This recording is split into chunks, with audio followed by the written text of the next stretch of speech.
I don't know why I just did that. It's only just started burning, so it just smelled like smoke. No, Dobby, it's hot. Very hot.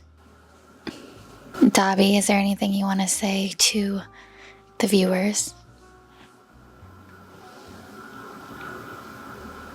Okay, he hates you guys. Hi friends, and welcome back to Kate's house. Today we're gonna be having a little cozy chit chat to talk about all things life and work related. 3 days ago on Instagram, I asked you all to send me any and all questions you might be curious about, and I have them all right here. My friend Sabrina recently traveled to the Philippines and had a super long layover in Japan where she got me a massive can of matcha. So I've been making myself lattes every single day. They're so good. If you want to grab yourself a matcha or any beverage of choice, now would be the perfect time, as I would love to also reintroduce myself really quickly to anybody that is new to the channel or to my content.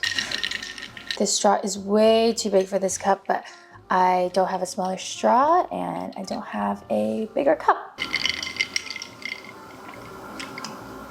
Hi again, my name is Caitlin. I am a 23-year-old recent grad, currently navigating her life in New York City as a full-time artist. I grew up in Southern California and then went to Boston for school the past 4 years. So New York isn't that much of a culture shock, I would say. However, mix that with adulting and these guys, my life is a little bit of a mess right now. And with that, I think we're ready to jump into the questions.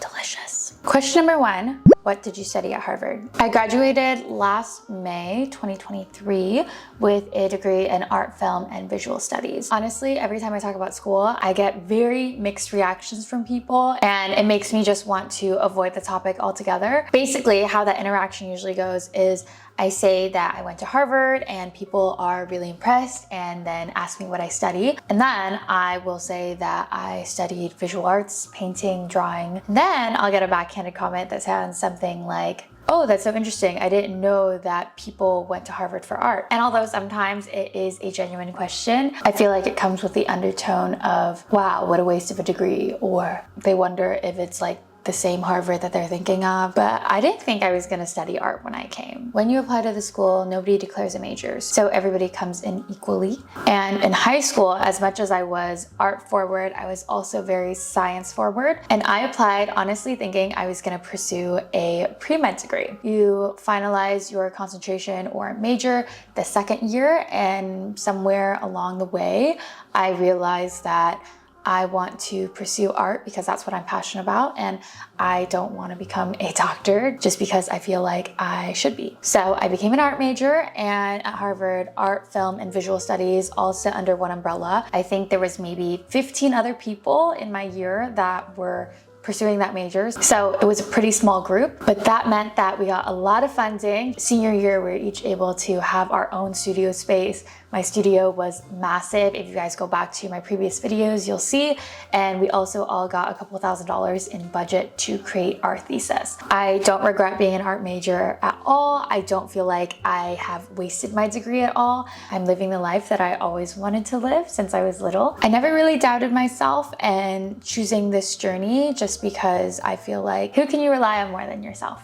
You know what I mean? If you guys have questions about the art program, I can go into that later, but I think I've spent long enough on this topic, so let's move on. This actually segues perfectly into the second question, which is, what do you do for a living? Like I mentioned earlier, I am currently a full-time artist, but that consists of a combination of things. I would say I do 3 main things: brand sponsorships, design projects, and commissions. Commissions probably make up 5% of my income.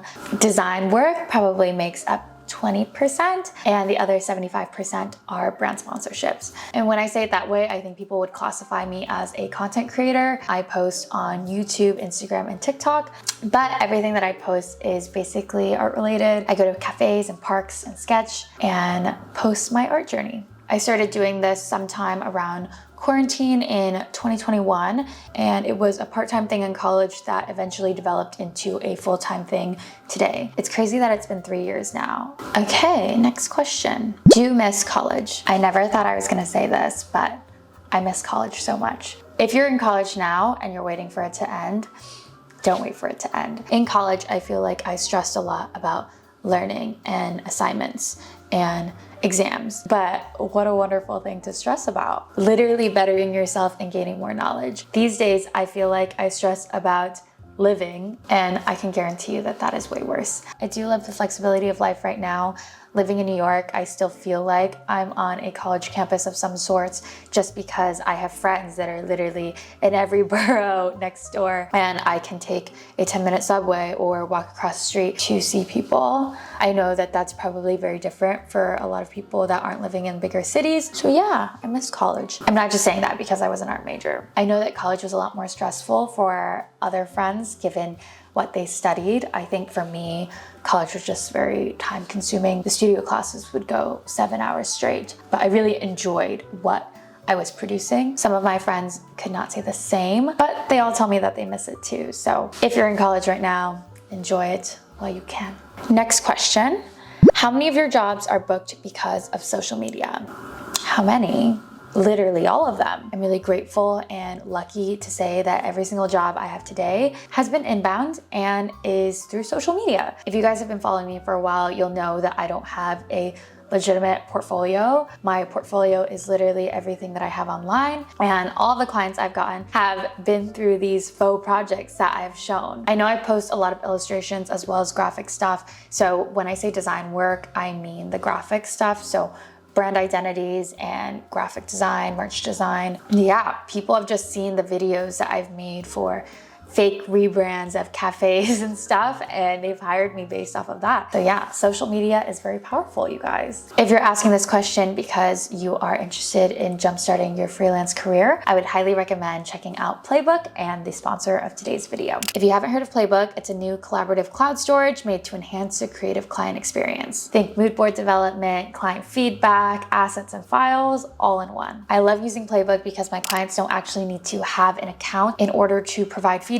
or view the work. Additionally, they can receive large, high-quality files through a link instead of a heavy file transfer. If you're an artist or designer, their free plan includes 4 terabytes of cloud storage for easy access anywhere and anytime, which is enough storage to manage multiple clients at a time as well as store your own personal work. My favorite part, though, is that Playbook collaborates with artists to create free-to-use graphics for all their users. If you're an artist, you can sign up to partner with them or license a collection of work you already have. And of course, it is a paid project. If you're a creative looking to join a community of 800,000 plus artists centralizing their work all in one place, check out the link in my description to sign up for Playbook today and claim your 4 terabytes of free storage. Thank you, Playbook, for sponsoring this video, and let's jump back into the Q&A.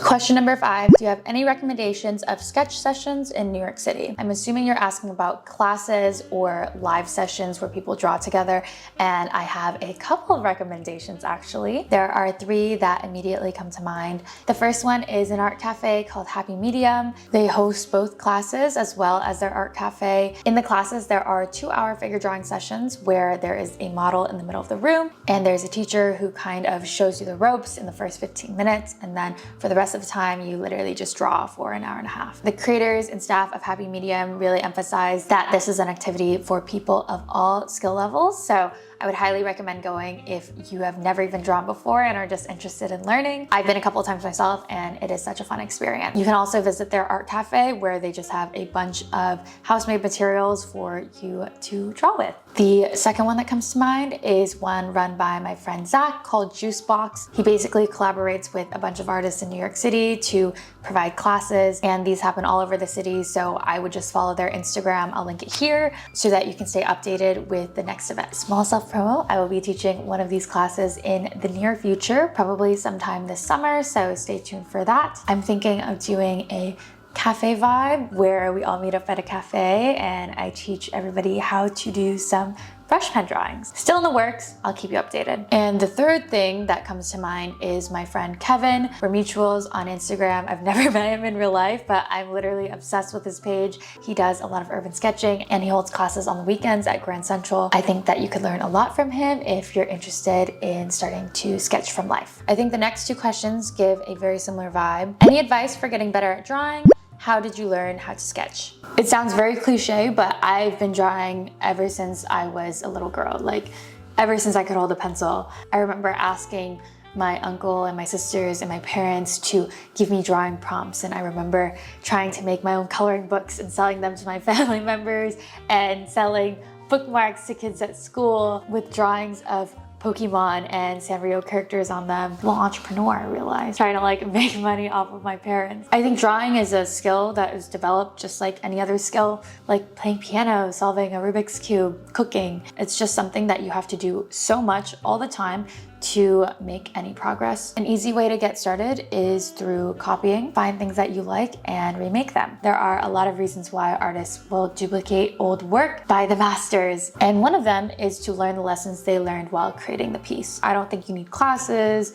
Books can be helpful, but really all it takes to get started is to get started. Draw what's in front of you, draw things that you're interested in, draw gifts, make greeting cards, and sooner or later you'll develop kind of an eye for these things and develop your style. I currently still don't even know if I like my style. It's a crisis I have every single time I draw. We're working on it. Ever since starting my career on social media, I've definitely had a difficult time differentiating between what I want to create and what I'm creating for other people and for the algorithm. Yeah.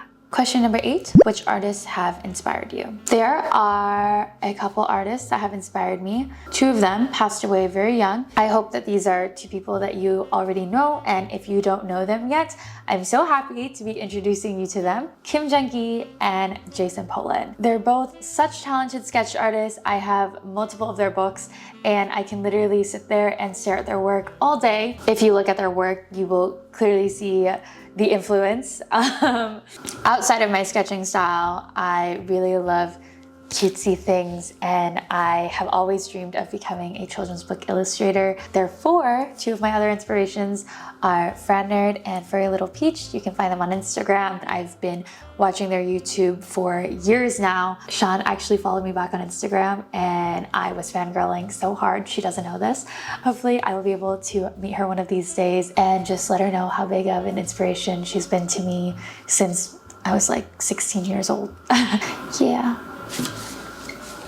Was this your dream job? If not, what is it? Guys, you're putting me into like an existential crisis. Honestly, no, I don't think this is my dream job. I think I work like 12 hours a day just because when I film myself, I consider it work. I don't love being in front of the camera. I do it because it's part of the job. Being a content creator, it's not hard. It's just so life consuming. Everything feels like it could be content, and no moment can be wasted just because it could go viral. Like, who knows? I think ideally I could just be in my studio and do commissions all day and work on my craft. But that doesn't mean I'm not happy with my job. I'm very happy with my job. It's just not my dream job. My dream job is probably like to be a dog walker and make millions of dollars. It's a dream. I'm very grateful for the job that I have today because I still get to do what I love. Not in the way that I love, but I still get to do what I love, which I think is all I can ask for.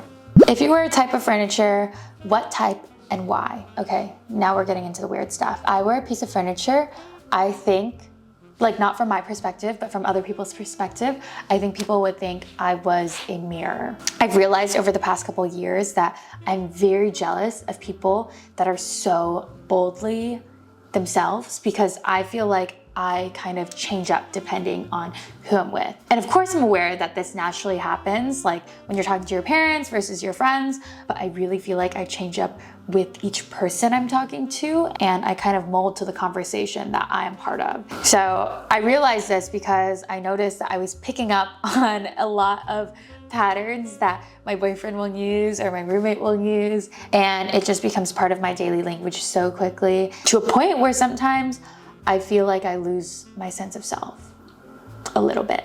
My MBTI is ENFJ, although I think I need to retake it because these days I really feel like an INFJ. All I want to do is stay home or like hang out by myself. My roommate and I were talking, and she said that she has a really hard time doing things alone, whereas I love doing things alone. Like, oftentimes I would rather go to a cafe alone so that I can just have my headphones on, listen to music, and hang out with myself. Contradictory to that though, I don't like silence. I kind of always need some sort of stimulation. What was the question? Oh, Furniture, yes. I'm a mirror, I think. Do you enjoy digital or traditional illustration? Traditional, I love traditional. Every time I have to draw my iPad, I'm like, ah. And I know that digital is the future. But at the same time, the feel of paper, the smell of graphite, the accidental mark making that happens when you're dealing with real materials will always feel like home to me. But I also think I'm just envious of people that are so good at digital art, because the reason I work in black and white is not because I wouldn't love to work in color. I would, I just suck at it. And I'm not in a point in my life where I'm ready to tackle that learning curve yet. It's very possible that my mind will change. I'm just a very lazy person. Okay, I think I'm looking at my camera clock thing and I've been talking for like an hour. So I'm gonna do one more question and then save the rest of these for another video. Last question. What's your favorite achievement so far? I think I've always been very proud that I have been financially independent ever since my sophomore year of college. I don't know if me trying to find work really badly after I left home was a result of living across the country, or that I just wanted money in college to spend for myself. But freshman year, I picked up 3 jobs and I saved up a lot. Harvard offers great financial aid, but even so, I still had some tuition to pay. And I'm really proud to say that I was able to handle that on my own, as well as move out my junior year, senior year, and now live in New York. I think my ultimate goal in life is to retire my parents. I know my parents are 2 people that will probably just never stop working anyway, but I'd love to take them out on a nice vacation or give them some sort of a break. My dad works basically 7 days a week, like from 6 a.m. to 9 p.m. And my mom helps him out a lot. Like many immigrant families, I know that they have sacrificed a lot for me. After I'm able to get my life together a little bit more, I'd love to do something special for them. Okay, and when you're tired and unmotivated to make content, what do? I just make content. I'm of the opinion that work is work. My mind might change later down the line, but the reason I'm able to have the career that I have today is because of your support, and I would never want to let you guys down in any way. I know that I dropped off YouTube for a little bit. I'm planning to come back strong and be consistent every Sunday. During that time though, I feel like I was growing my Instagram and doing other things like reworking my website and taking steps to expand my platform. I get artist block all the time, maybe once a week. But if I do, I think I would just document that. I feel like my friends who work in corporate, they can't just take a break because they feel like it, you know, that it's part of the job. Like, I'm gonna be pushing out content and I'm going to be creating no matter what. Content creation is my job and I will be showing up every single day, no matter what. Okay, that is all for today. I didn't even finish my matcha because I was so busy talking, but that was so much fun. Thank you all for joining me. You guys really had me reflecting on life a lot today. I hope you all enjoyed this video, and if I didn't get to your question, I'm sorry. I promise I will answer it in the next video. If you have any more questions, feel free to leave them down below or follow me on Instagram, shoot me a DM, and stay tuned for my stories to hear about the next Q&A. This was such a nice break. I'm gonna finish my latte and then get right back into work, I guess. I'll see you all next time. Bye.